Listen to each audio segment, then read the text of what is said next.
कहिलेकाहीँ मुटु जोगाउनको लागि मुटुमा बसेको मान्छेलाई हटाउनु पर्ने स्थिति आउँदो रहेछ। मलाई आएको स्थिति यहाँहरू कसैलाई पनि नआओस्।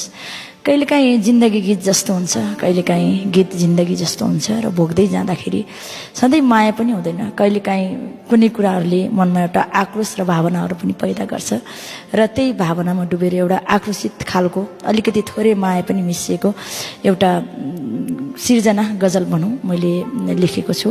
म सुनाउने अनुमति चाहन्छु। दुःख पर्दा समाएको हात नबिर्सनु, दुःख पर्दा समाएको हात नबिर्सनु, एक्लै हुँदा दिलाएको साथ नबिर्सनु। म मात्रै हो तिमीलाई हात दिएर उठाउने, म मात्रै हो तिमीलाई हात दिएर उठाउने, अरू सबले लत्याएको लात नबिर्सनु, एक्लै हुँदा दिलाएको साथ नबिर्सनु। सुनौलो बिहानको प्रतीक्षामा बस्दा, सुनौलो बिहानको प्रतीक्षामा बस्दा पल पलमा तडपाएको रात नबिर्सनु, दुःख पर्दा समाएको हात नबिर्सनु।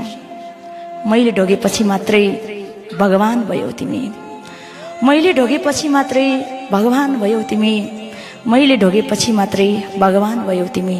नत्र ढुङ्गा थिए भन्ने औकात नबिर्सनु, नत्र ढुङ्गा थिए भन्ने औकात नबिर्सनु। धन्यवाद।